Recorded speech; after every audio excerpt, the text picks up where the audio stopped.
आज की कहानी में सीरियल के अंदर आने वाला ट्विस्ट सच कहें तो बेहद दिलचस्प है। एक तरफ अनिका ने आखिरकार अपना असली रूप सबके सामने उजागर कर दिया है और दूसरी ओर सरू और वेद के रिश्ते में भी बड़ा मोड़ आने वाला है।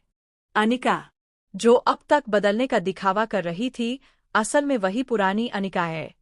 उसकी सारी अच्छाई बस दिखावा थी ताकि लोग उसकी पुरानी गलती को भूल जाएं। लेकिन जब उसे लगता है कि उसकी चाल वेद पर असर नहीं कर रही, तो वह खतरनाक कदम उठाती है।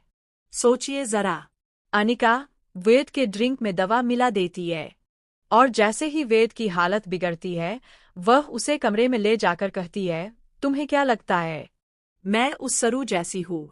बिल्कुल नहीं। हाँ, उसकी तरह बनकर सबको बेवकूफ बनाना मजेदार है, लेकिन वेद, याद रखना, तुम सिर्फ मेरे हो। दूसरी तरफ सरू को अचानक मोरपंख मिलता है। उसके मन में देवसा की बातें गूंज उठती है, तुम ही मेरी राधा बनोगी। मोरपंख देखकर उसका दिल तेजी से धड़क उठता है। कहीं ये सच में कोई इशारा तो नहीं? तभी सरू को पता चलता है कि वेद की हालत ठीक नहीं है। वो भागते हुए कमरे में पहुंचती है और वेद को बेहद कमजोर हालत में देखकर उसकी आंखें भर आती है। सरू तय कर लेती है कि चाहे कुछ भी हो जाए, वो अपने वेद को बचाएगी। यहीं से कहानी और भी भावुक हो जाती है।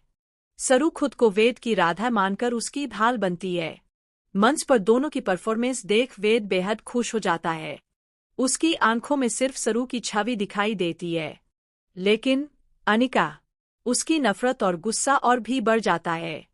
वह सरू की जान लेने की साजिश रचती है।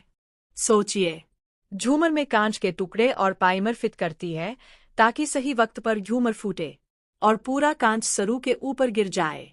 अब सवाल यही है, क्या वेद समय रहते सरू को इस खतरनाक हादसे से बचा पाएगा या फिर अनिका की चाल कामयाब हो जाएगी? आपको क्या लगता है, अगली कड़ी में क्या धमाका होने वाला है? हमें अपनी राय कमेंट में जरूर बताएं और ऐसे ही रोमांचक ट्विस्ट और अपडेट्स के लिए हमारे चैनल टुडे सीरियल रिव्यू के साथ जुड़े रहिए।